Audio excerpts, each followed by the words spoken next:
Hola, en este tutorial vamos a ver los tipos de gráficos estadísticos que podemos utilizar.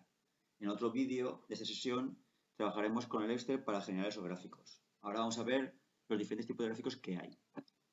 El primero que podemos encontrar es el diagrama de barras. Por ejemplo, si la pregunta que hacemos es sobre una cualidad, ¿cuál es tu color favorito?, las respuestas pueden ser diferentes.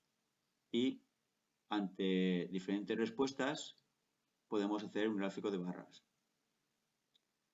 También las respuestas pueden ser un número, pero un número concreto de datos, un número discreto de datos. Por eso hace referencia a variables cuantitativas discretas, en las que las respuestas son un número muy pequeño.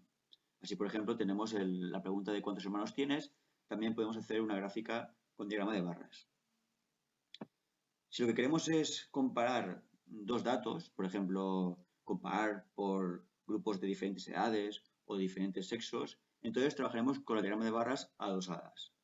Aquí, por ejemplo, tenemos una comparativa entre personas de menos de 30 años y personas de mayores de 50 años, ante la pregunta ¿cuántos hermanos tienes? También podríamos ver, por ejemplo, cómo cambia este valor o un valor concreto en diferentes años. Por ejemplo, vamos a ver cómo cambia respecto a la gente del año 90 hasta el año 2007, pues cosas como, por ejemplo, ver la televisión o estudiar, etc. Uno de los diagramas más utilizados es el de sectores. Se puede utilizar para variables cualitativas, es decir, cuando la respuesta es una cualidad, pero el gran problema que tiene es que no sirve para comparar entre dos cualidades. Es decir, así como en las barras adosadas se podía comparar entre dos valores diferentes de una misma cosa, en los sectores no, solo se va a trabajar para una única cosa. Puede ser una variable cuantitativa o también puede ser una cuya respuesta sea un número, pero un número concreto y pequeño de datos, puesto que si hubiese muchos datos diferentes, las zonas de los quesitos quedarían muy pequeñas. Otro tipo de diagramas es el diagrama de dispersión XY. Este es muy utilizado en ciencia, porque lo que hace es ver cómo evoluciona el valor de una variable conforme va cambiando la otra. Nos sirve para comparar, por tanto, la relación que hay entre dos variables. Aquí, por ejemplo, en la tabla tenemos cómo evoluciona año a año las toneladas consumidas de petróleo, para ver un poco su evolución a lo largo del tiempo. Otro diagrama muy utilizado es el histograma. Básicamente es cuando el número de respuestas es tan amplio, es una variable cuantitativa continua, que se hace muy complicado hacer barras, puesto que habría muchas. En ese caso, lo que hacemos es agruparlas. Solemos hacer 4 o 5 grupos, habitualmente suelen ser 5. Más de 5 ya es demasiado, y a lo mejor 4 se queda un poco corto. Si hacemos 5 grupos, lo que interesa es saber cuántos números van a tener cada grupo, cuántos números van a tener cada intervalo. Por eso lo que hacemos es buscar el valor más grande que hay en la tabla, 121, y el más pequeño, 65, y restarlos, para así dividir por un número de intervalos, que hemos pensado que era 5, y así nos sale un valor de 11,2. De esta forma, lo que haremos será agrupar los valores, comenzando por el pequeño y dándole en cada intervalo 11 valores.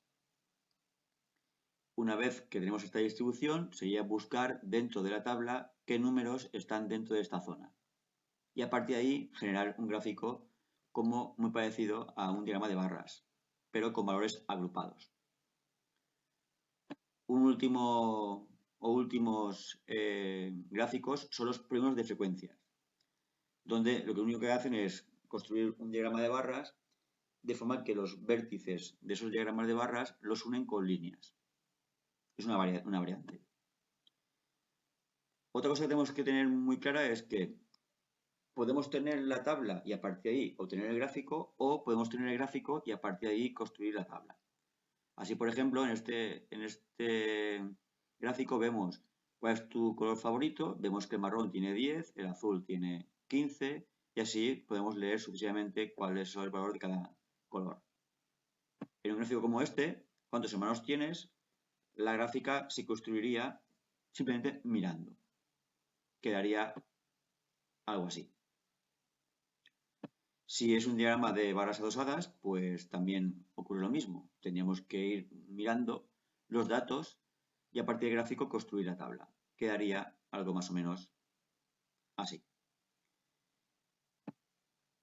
Si el dato o el gráfico es un quesito y habla de porcentajes, ahí tendremos una serie de problemas, puesto que al ser porcentajes, los números que aparecen aquí en el 0, 1, 2, 3 no son los datos reales.